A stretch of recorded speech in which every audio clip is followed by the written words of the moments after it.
Welcome to our channel, ladies and gentlemen. Thank you for being part of our show. Please consider subscribing if you're watching us for the first time. President Yoweri Kaguta Museveni of Uganda has been in the country for a state visit, sort of, for 3 days. And the visit culminated into signing of certain deals, bilateral deals between Kenya and Uganda. And it is being reported that Kenya-Uganda agree to explore extension of Eldoret-Kampala pipeline. We all understand that the relationship between William Ruto, who is the president of Kenya, and that of Yoweri Kaguta Museveni has been very inconsistent. It started from being a very cordial one, then it moved from being cordial to bad to worse, and now it seems they are reviving that relationship. But as I will later humbly submit to you, is that it took the intervention of the opposition leader Raila Odinga to revive this relationship.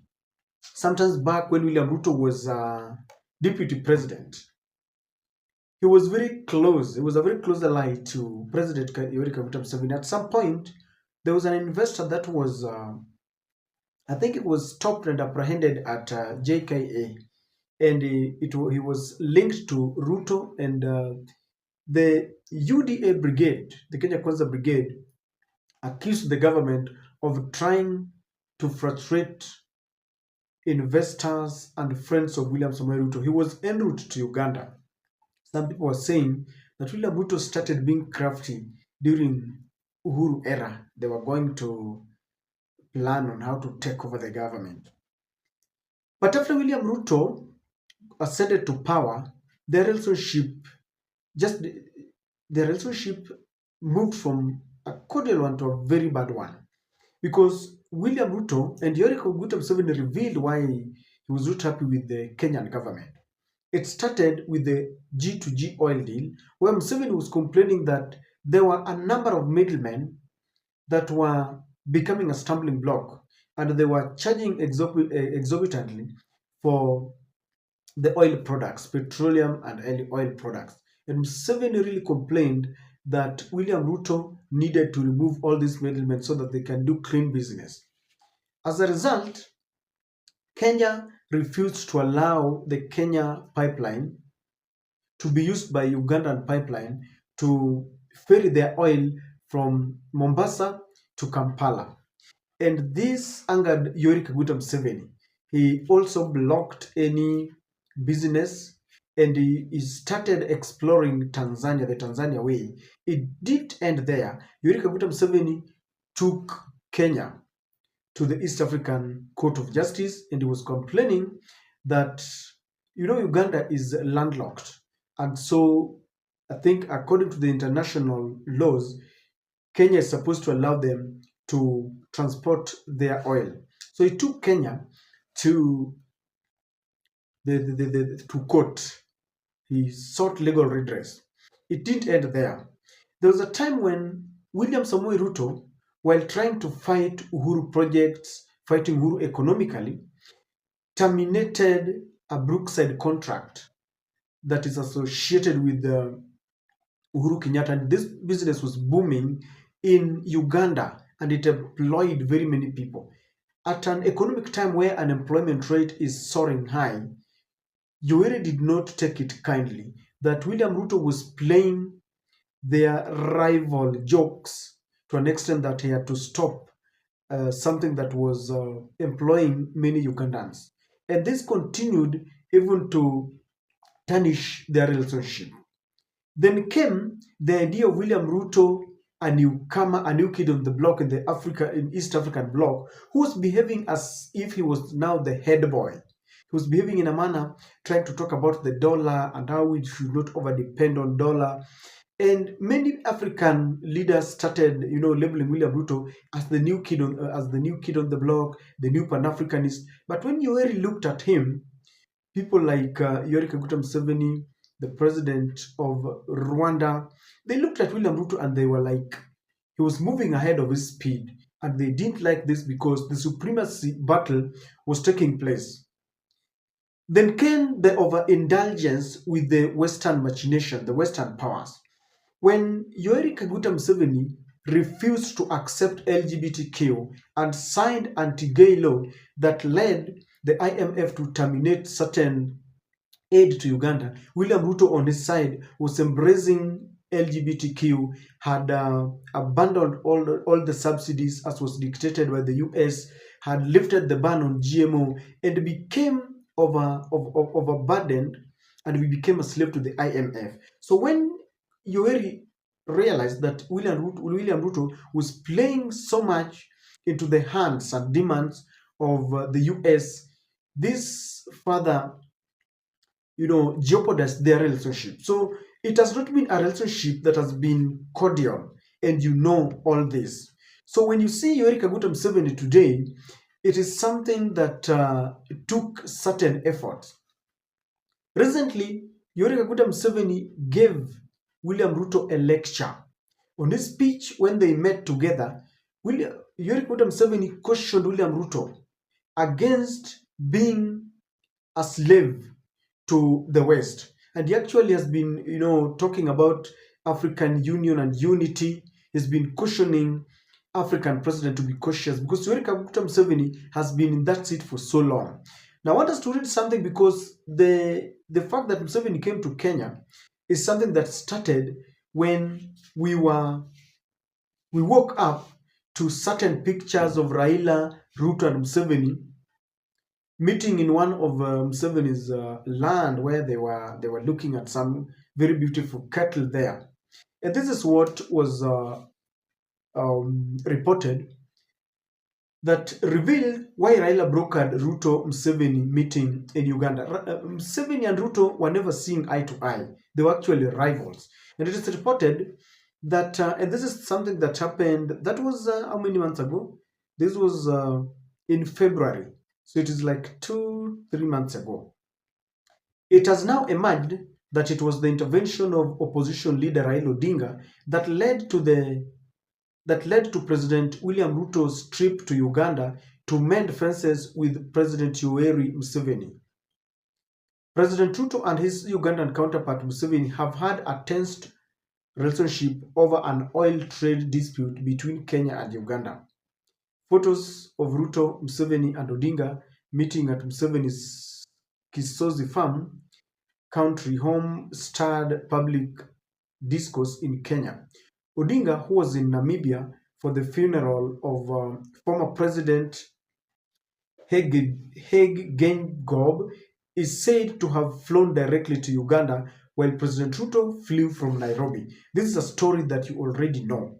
So when you saw Museveni flying here into the country, they met in one of the forums in Uganda, and because Raila had brokered a peace and they could now talk, they started talking gradually, and it culminated into now two old friends coming back together to revive their long-term relationship.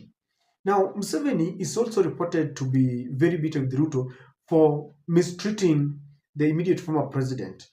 Uhuru Kenyatta is also said to be enjoying a cordial relationship between himself and Uganda. At some point, you even saw Uhuru abandoning the Kenya Airways while he was flying to the inauguration ceremony of Felix Tshisekedi, the president of Congo, and it really elicited a lot of eyebrows. Later, when General Gola met his death in that mysterious chopper crash, people said that Uhuru knew what he was doing. You never know what is happening in Kenya. So, ladies and gentlemen, that is how the relationship started when Raila flew after the burial of the former president of Namibia, and he went to Uganda. William Ruto flew from Kenya, and it is like Raila was now the Kofi Annan.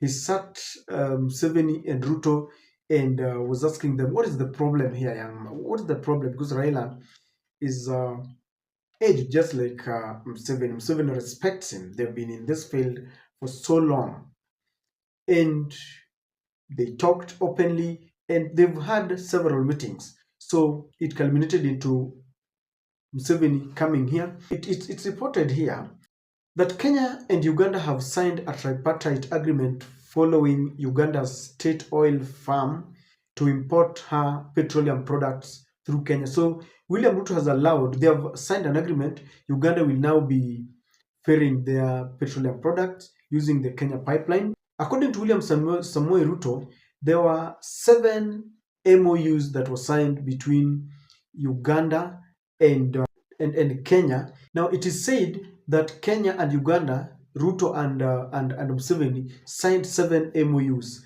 and that the 7 MOUs signed helped to resolve other trade barriers between the two countries. And some of the MOUs were in the area of education cooperation, sports, youth affairs, public service management, and development and cooperation between foreign service institutions. The other one was to explore how they can extend the standard gauge railway not only from Naivasha to Malaba as earlier indicated, but from Naivasha all the way to Malaba into Uganda to Kampala. And the Trade Cabinet Secretary Murkomen has been mandated to try and explore this. He will meet his counterpart in Uganda to search for funds, look into ways of ensuring that by about 2027 they want to see progress, and they are trying to envisage that by then Kenya shall have extended this standard gauge railway to into Kampala. And I think now that rests the case. They have buried the hatchet, and the bad blood that was between Yoweri Museveni and William Samoei Ruto is no more. And it now brings us to the question: did you realize between William Samoei Ruto and Raila Odinga, who benefits? Because during their meeting, William Ruto also went there to talk about Raila's bid to become the African Union Commission chairman. It has been argued that Raila can, with the network that he has extended in Africa, with the help of Uhuru Kenyatta and maybe people like the former president of Nigeria, Olusegun Obasanjo, and Ramaphosa from South Africa, they can build a network and he can campaign without the assistance of William Samoei Ruto. And from this, even though the Kenya Kwanza team does not want to hear anything that Raila brokered a peace, they feel that this is Raila taking political mileage. They do not want anything that belittles William Ruto. But we all know that the relationship between William Ruto and most of these East African presidents is not cordial. Ruto and Yoweri Kaguta Museveni, before they amended fences, Ruto and the president of Rwanda, when Murkomen said that Rwanda is a dictator, is operating under dictatorship, the relationship between Ruto and Felix Tshisekedi, Ruto had supported their opponent and a rebel. Ruto and Sudan, you know that the warring parties rejected one of the interim government in Sudan, rejected Ruto for taking sides. And so even in Tanzania, William Ruto and Samia Suluhu, you've seen Madam Samia Suluhu mocking Kenya, speaking a lot of English in darkness when they are fighting. That is Madam Suluhu saying that when we are fighting, investors flee to Tanzania. So these people understand William Ruto very well. So that even if the Kenya Kwanza team does not want us to say it, Ruto has benefited in this Raila's bid to become the African Union Commission chairperson than his campaigning for Raila. It is the truth, because when this started, in fact, I remember the last holiday, it was a Madaraka Day or something. Museveni refused to come, refused the invitation even to send a deputy president, his vice president. He sent a distant prime minister who came, and if you listen to the speech, it was a speech that was to caution Ruto. He was reading a riot act, telling William Ruto that, we need to unite. He still reiterated his position that we should not be worshipping the West. So for you to see Museveni coming here for a state visit, it has worked. And it is now true that Raila has helped William Samoei Ruto. We wait and see whether William Ruto will extend this bid. Of course, we saw them at KICC when he placed Raila strategically to meet with the African states presidents, something that was explained that was meant to ensure that Raila shared a cordial moment with them, built a rapport with them. We want to see whether William Ruto is genuine in his bid to campaign for William Ruto. So, to campaign for Raila Odinga. So, ladies and gentlemen, Raila's charm has worked. And like I told you one day that whether you like Raila or you hate him, Raila's got his strength. And one of the strength has now worked. He has brokered a peace between William Ruto and Yoweri Kaguta Museveni. But I think the two leaders now meet together. We give it to Raila Odinga and all the efforts that were made. I don't know what to think, but that is my take.